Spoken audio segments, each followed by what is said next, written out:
Gracias por continuar con nosotros. Seguimos con la información en Hoy en el Mundo.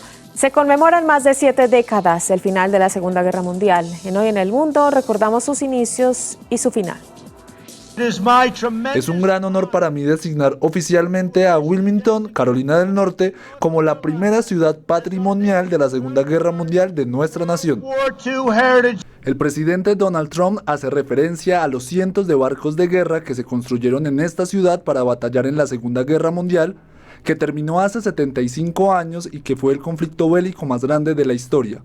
En Las Vegas, una procesión de vehículos rindió homenaje a un grupo de veteranos que tienen más de 90 años.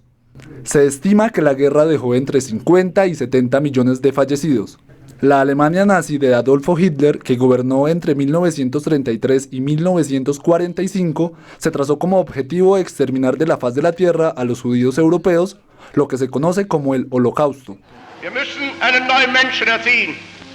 Was es uns gelang, dem deutschen Volk eine neue Idee zu geben und dieses Volk in diese Idee zu einen und zu einer neuen Lebensform zu führen.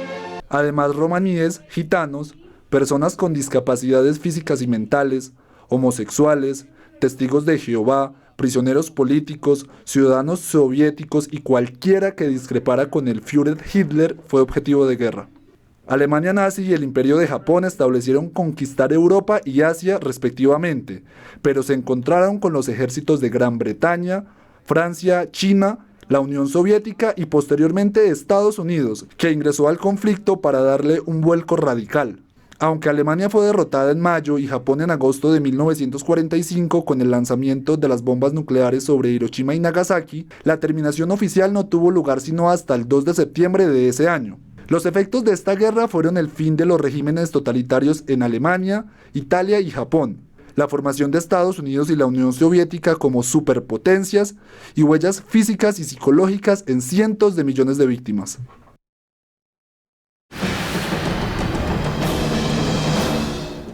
Establecemos contacto vía Foner con Gustavo Quesada. Él es historiador, docente universitario y autor de libros como Filosofía y Descubrimiento de la Conquista y A propósito del Bicentenario, otra vez el colonialismo europeo y español. Gracias por estar con nosotros en Hoy en el Mundo. Buenas noches, escritor. Muy buenas noches y gracias por la invitación. Gracias a usted por estar con nosotros en nuestro programa y pues por recordar con nosotros esta fecha, el aniversario número 75 del fin de la Segunda Guerra Mundial. Quiero preguntarle por qué nosotros debemos recordar esta fecha. Bueno, como primera medida, por la derrota en ese momento del régimen nazi, de los fascistas, del fascismo italiano, del militarismo alemán, por la memoria triste de los más de 6 millones de judíos asesinados, pero también por los más de 72 millones de muertos que dejó la Segunda Guerra Mundial. Nada más la Unión Soviética puso más de 22 millones de muertos. En las últimas estadísticas muy precisas se cuentan 72, sin incluir la mayor parte de los países de Europa Oriental y sin incluir tampoco a los países de Europa del Norte, lo que quiere decir que fue una mortandad espantosa. Sí, escritor Gustavo, ¿qué mensaje dejó este fin de la Segunda Guerra Mundial para la humanidad? La barbarie de la guerra y de todas las guerras, aunque parece que la lección no se ha aprendido, porque las guerras continúan sin parar en el mundo entero y no han parado un minuto desde cuando se constituyó el Tribunal Militar Internacional en septiembre de 1945 y se inició el juicio de Nuremberg. No ha terminado. Unos poquitos años después, la guerra de Corea, el comienzo de la guerra de Vietnam, y si nos referimos a América, el la firma del Tratado Interamericano de Asistencia Recíproca, que fue en el 47, y la matanza, nada más aquí en Colombia, que se conoció con el nombre de la violencia. Es decir, la guerra no ha parado. El mensaje está ahí, pero parece que la humanidad no lo ha entendido todavía. Bueno, se dice que los crímenes de guerra se cometieron en una escala tan amplia que la historia de la guerra no conocía, acompañándolos de crueldad y de terror, que se llevó a cabo en contra de todas las normas de la humanidad y la moralidad. Usted como historiador y también como docente, ¿cómo nos puede recordar estos momentos de terror por los que atravesaron muchas personas en esta época? Mire, una de las características más importantes de la Segunda Guerra Mundial, aunque ya había empezado en la Primera, es la utilización de todos los recursos de la ciencia y de la tecnología para la industria de la guerra.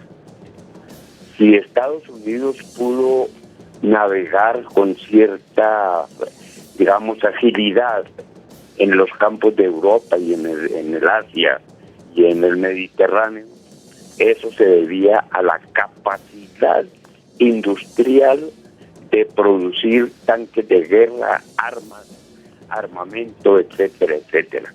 Fue una guerra totalmente industrial. Estados Unidos y científica. Estados Unidos le ganó a Hitler por unos meses nada más en la producción de la bomba atómica.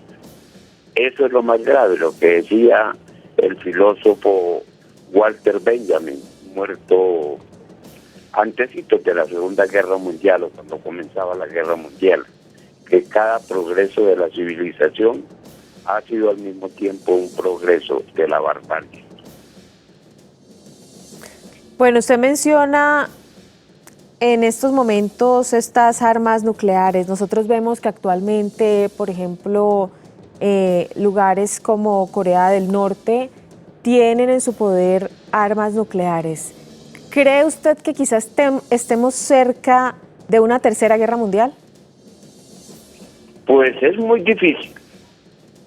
Es muy difícil porque la situación es completamente distinta, pero el problema no es que los tenga Corea del Norte, por supuesto que los tiene, pero los tiene Estados Unidos, las tiene Inglaterra, las tiene Francia, las tiene Japón, Japón no, China. Es decir, la bomba atómica está lo suficientemente distribuida en el mundo como para ser disuasiva. El escándalo que se arma con las bombas atómicas de Corea y sus ensayos nucleares son más un problema de la política que un problema de la amenaza real. Pero, ojo, ¿cómo están los dispositivos nucleares en todo el mundo? Eso es disuasivo y ojalá que se mantenga en esa forma. Señor Gustavo, díganos usted, de acuerdo con sus investigaciones y conocimientos, ¿qué fue el nazismo?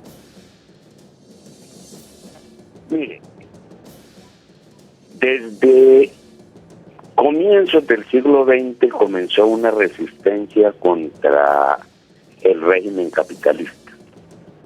Por un lado estaba la resistencia de los trabajadores, de los partidos comunistas que planteaban un modelo diferente.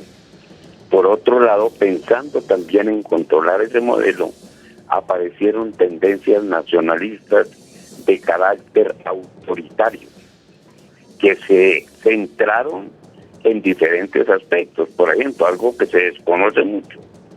En Portugal, el señor Oliveira de Salazar, en España, el señor Francisco Franco, hicieron girar toda su resistencia, aunque ellos no eran propiamente países capitalistas, contra los regímenes capitalistas alrededor de la nación, de la liquidación de la democracia representativa y de la religión.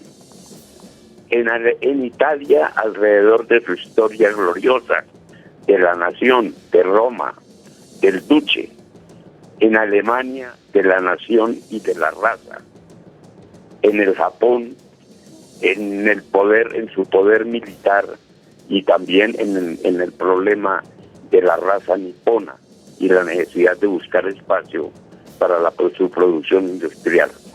Es decir, fue un movimiento nacionalista extremo que se apoyaba o en la religión o en las tradiciones históricas o en la raza o en el poder militar, y que tenía como fin acabar los regímenes democráticos que estaban en el mundo entero. Eso también, pese a que uno dice sucedió hace 75 años, sigue sucediendo en el mundo entero. Hay quienes están aupando a la población alrededor de la raza blanca en Estados Unidos, por ejemplo, el señor Trump, y así por diferentes lugares del mundo. El nazismo y el fascismo, el autoritarismo estatal, en otro sentido, no han desaparecido, se mantienen. Gustavo, una última pregunta rápidamente antes de terminar, porque ya se nos está acabando el tiempo. ¿Cómo se puede recordar a Adolfo Hitler, una persona increíblemente carismática y cruel al mismo tiempo? ¿Y con quién se le puede comparar en nuestra época? Pues no hay un rango de comparación que yo vea en este momento. Tendría que mirar con mucha atención, que pueda decir que sea semejante. Es muy difícil plantearlo. Hay dictadores en el África, en el Asia, en América Latina, pero que tengan la dimensión histórica de Hitler, no. Es que Hitler se apoyó en el Tratado de Versalles, que prácticamente desmanteló a Alemania, que la dejó sin ejército, que lo obligó a pagar una indemnización gigantesca. Se apoyó en el nacionalismo del pueblo alemán.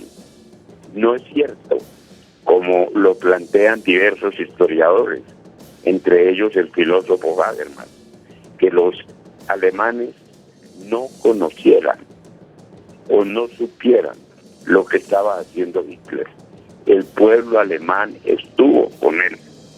Él logró apoyarse y exacerbar ese sentimiento nacional. Bien, pues es Gustavo Quesada, historiador, docente universitario y autor de libros como Filosofía y Descubrimiento de la Conquista y A propósito del Bicentenario, otra vez el colonialismo europeo y español. Gracias por estar con nosotros en Hoy en el Mundo, por entregarnos estos conocimientos, señor Gustavo. Feliz noche, que esté muy bien. Muchas gracias a ustedes. En el 2010 estuve en varios programas de cable noticias muy bien realizados y muy afortunados. Muchas gracias. Gracias a usted, que pase una feliz noche. A nuestros televidentes los invitamos para que nos sigan a través de nuestras plataformas virtuales. Nos encuentran en Instagram, en Twitter como @cablenoticias y @lachilito.